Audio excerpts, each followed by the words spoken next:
The booth cancellation was dated 3 weeks before the conference. The deposit receipt showed payment cleared 4 weeks before that. Non-refundable. Pre-approved. Confirmed in writing.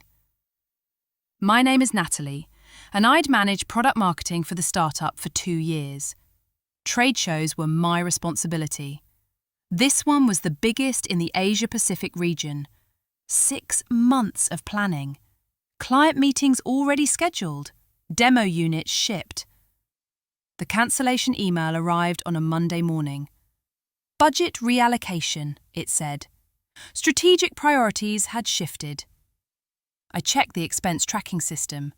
The booth fee was still listed as approved. Status active. I called the event organizer. They confirmed, booth 47B, still registered under our company name. Payment received. No cancellation request on file. I forwarded their confirmation to my boss. He replied in 4 minutes. The booth had been reassigned internally. Marketing would still have a presence, just under different leadership. I asked who.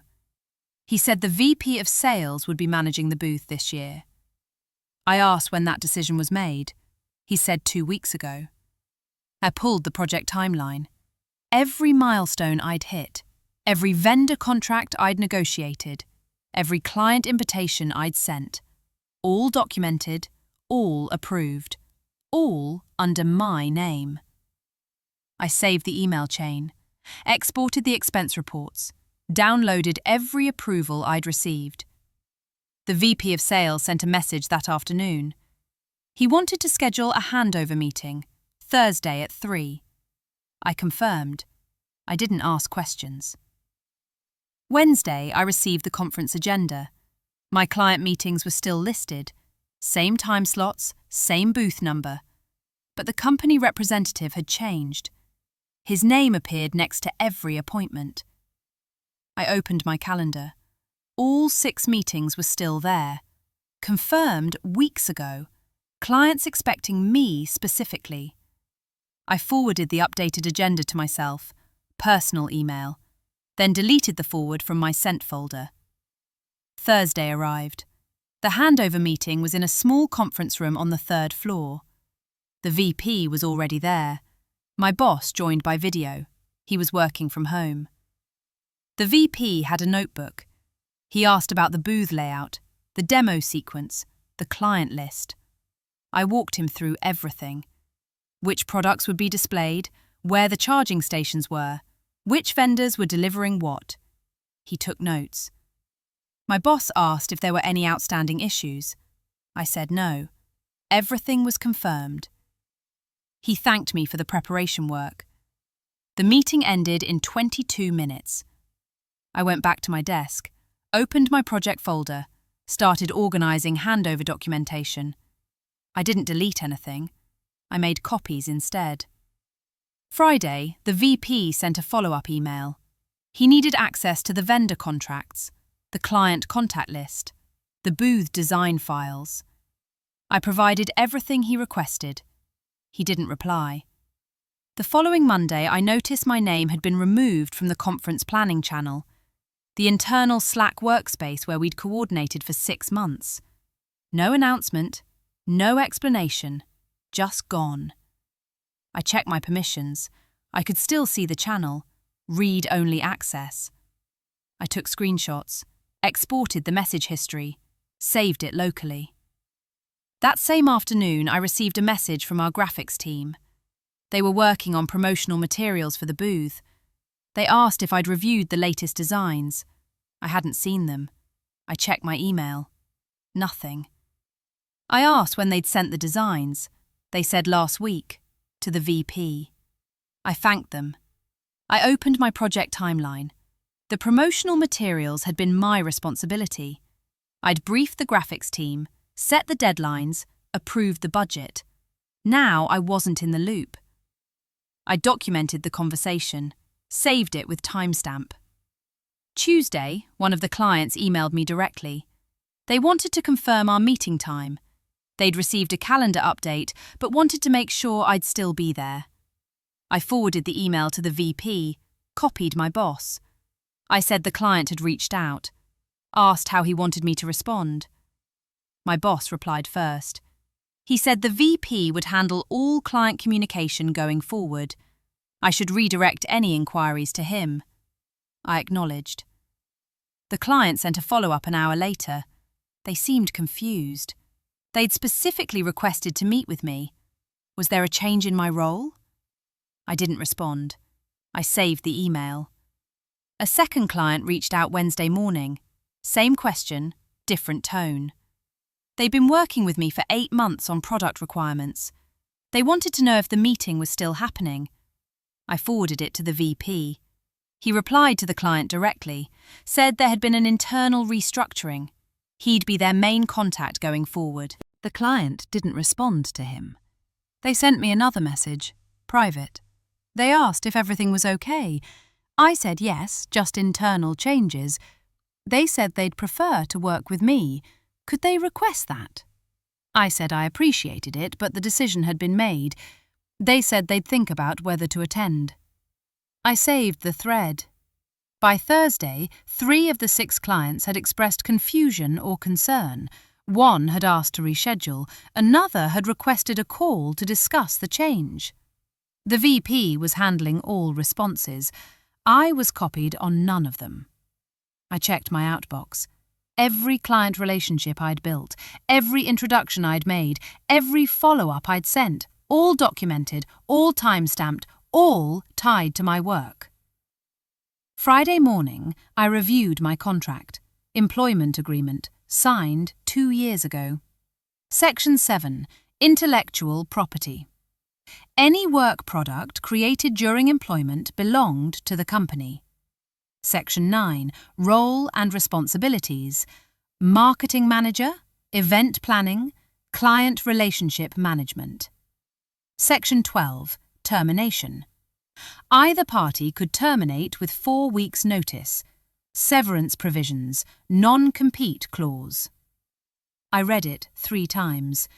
Then I reviewed the non-compete section more carefully. It restricted me from working with direct competitors for 12 months.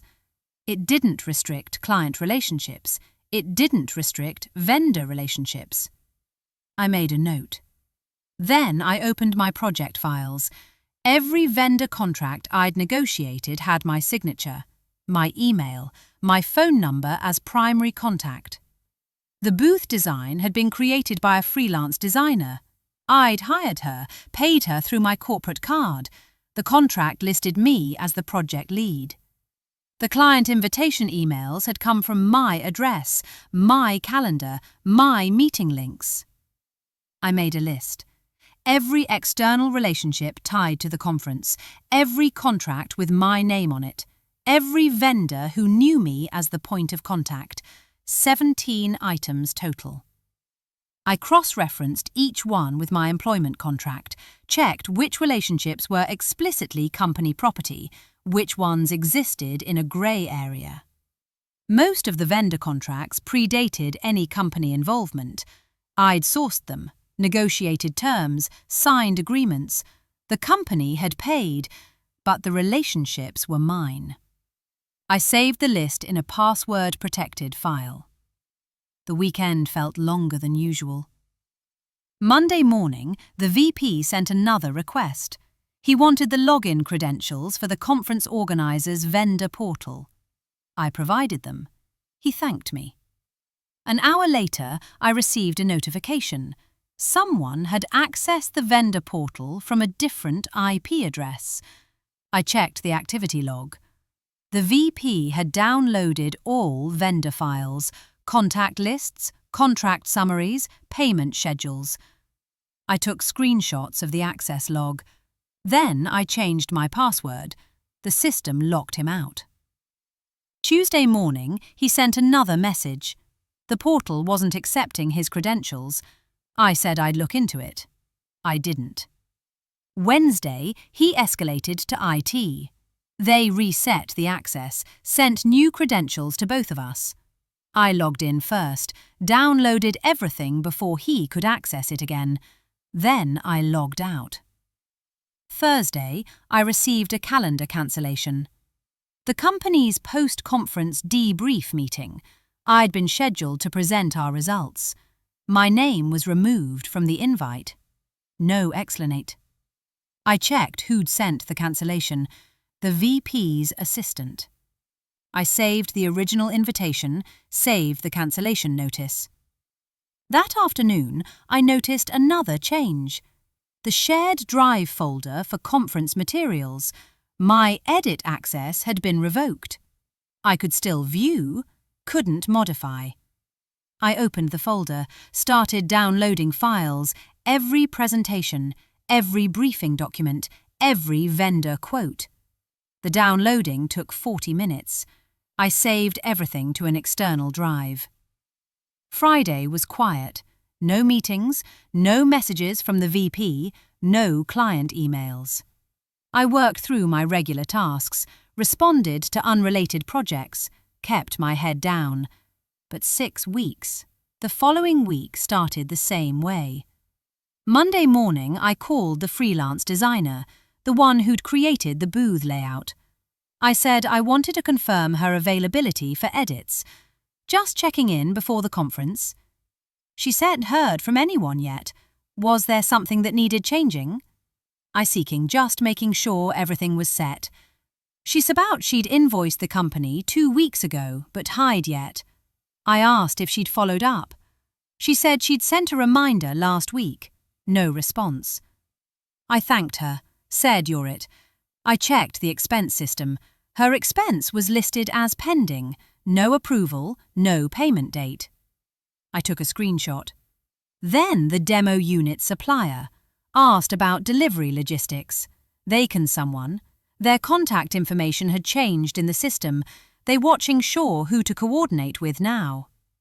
I sought to have someone document. They inversed if his 2 down, site. I said I wasn't sure. They said they'd prefer to work with me. The planning had been smooth. They didn't want to start over with someone new. I thanked them. I didn't make any promises. Tuesday. I sent a message to accounts payable, asked about the status of the designer's invoice.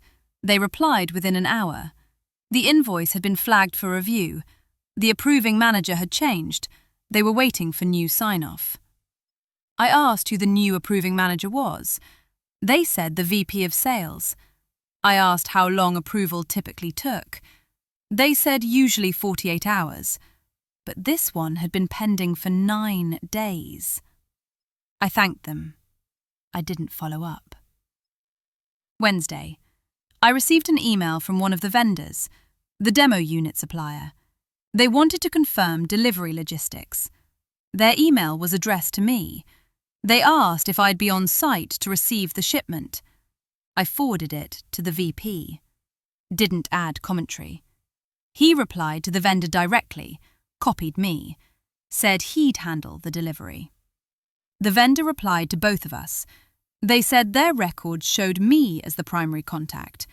They needed written confirmation of the change. The email was polite, professional, but firm. I didn't respond. The VP sent a new email, just to the vendor. He attached a company letter confirming the contact change. It had my boss's signature. The vendor acknowledged, but they added a line at the end. They said any changes to delivery terms would require contract renegotiation. I saved the entire thread. Thursday. I reviewed the conference contract. The original agreement between our company and the event organizer, signed 8 months ago. Registration fee, $12,000. Booth space, $4,200. Equipment rental, $1,800. Total, just over $16,000. The contract listed the company name, the billing contact, the primary representative. My name was in 2 places. Billing contact, primary representative. The payment had come from the company account, but the registration confirmation had been sent to my email. The booth assignment letter had my name. I read the cancellation policy. Cancellations more than 60 days before the event, 75% refund. 30 to 60 days, 50%. Less than 30 days, no refund. We were 21 days out. I opened the event organizer's website, reviewed their terms and conditions, their vendor management policy, their participant agreement. Section 4.3. Changes to registered participants must be submitted in writing at least 14 days before the event. Changes require approval from the original registrant. I read it again. The original registrant. That was me. I downloaded the full terms document, saved it. Then I read Section 6.2, Liability and Representation. The primary registrant was responsible for all booth activities, all vendor coordination, all client interactions on site, unless formally transferred through the proper channels. I highlighted the section, printed it, filed it. Friday afternoon, I composed an email. To the event organizer's vendor relations team. Subject, Participant Change Request, Booth 47B. I wrote that I'd been informed of a change to our company's booth representative. I wanted to ensure proper procedures were followed according to Section 4.3 of the participant agreement. I asked what documentation they needed to process the change. I didn't copy my boss. I didn't copy the VP. I sent it from my work email at 4:47 p.m. The reply came Monday morning. They thanked me for reaching out. They confirmed that changes to the primary registrant required written authorization from the original contact. They also needed confirmation that all vendor contracts associated with the booth had been updated. They attached a change request form. The form required original registrant signature, new registrant information, company authorization, vendor acknowledgement list. I saved the email. I didn't fill out the form.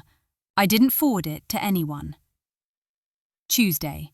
The VP sent me a message. He'd been contacted by the event organizer. They were asking about a participant change form. Did I know anything about it? I said I'd inquired about their change procedures, just making sure we were following protocol. He asked if I'd submitted any forms. I said no. He said he'd handle it from here. I acknowledged. Wednesday. I received a message from the event organizer.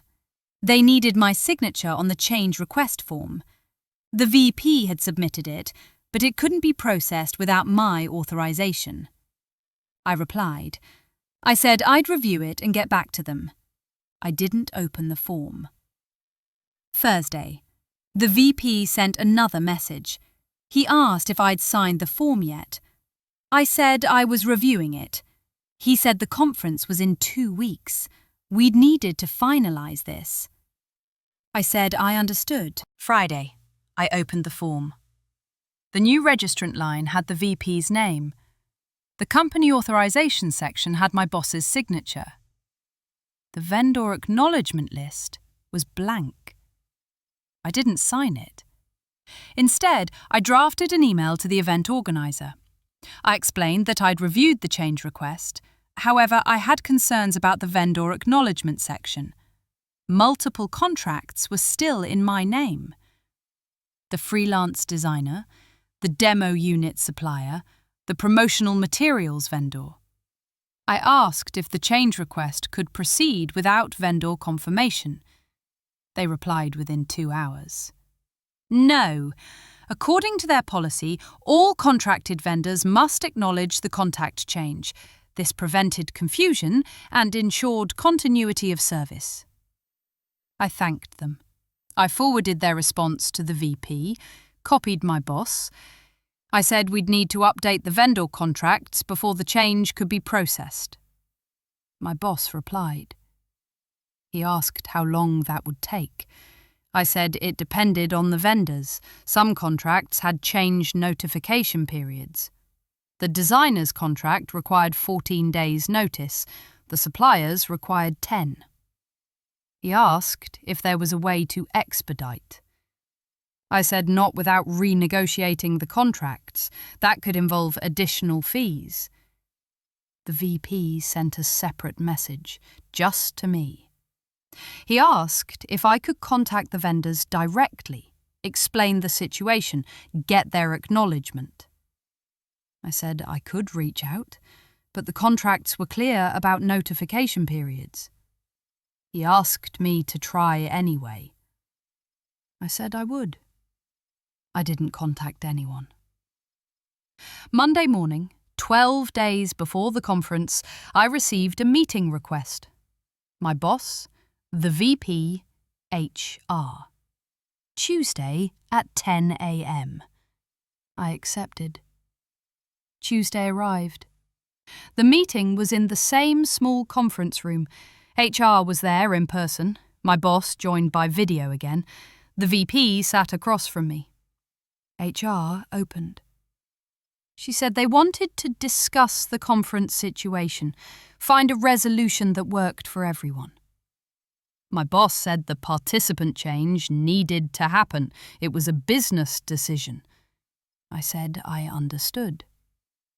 The VP said the vendors were becoming a problem. We were running out of time. I said the contracts had specific terms. HR asked if I could contact the vendors, request expedited approval. I said I could ask, but I couldn't guarantee they'd agree. My boss asked what would happen if the change wasn't processed. I said the event organizer wouldn't allow it. Their policy was clear. The VP asked what that meant for the booth. I said the booth registration would remain under my name. HR asked if I'd still be attending. I said I hadn't received confirmation either way. My boss said this had become complicated. He asked if there was a simpler solution. Then I said there might be. HR asked what I was thinking. I said the contracts could transfer if the company purchased them from me. The room went quiet. The VP asked what that meant. I said the vendor relationships were tied to me personally. The contracts listed me as the client. If the company wanted those relationships, they could acquire them. My boss asked if I was serious. I said yes. HR asked what I was proposing. I said I'd need to consult with a lawyer. The meeting ended 5 minutes later. I went back to my desk. I'd already contacted a lawyer 2 weeks earlier. Wednesday. My lawyer sent a letter to the company. It outlined the situation, the vendor contracts in my name, the intellectual property I'd developed, the client relationships I'd built. The letter proposed a settlement. The company could acquire all conference-related assets for a one-time payment. The amount? $48,000. The calculation was itemized. $16,000 for the booth registration under my name, $12,000 for vendor contract transfers, $20,000 for client relationship goodwill and intellectual property. The letter gave them 72 hours to respond. They responded in 48. Their lawyer sent a counter letter. They argued that all work was done as an employee, company property, no separate ownership. My lawyer replied. She cited the vendor contracts.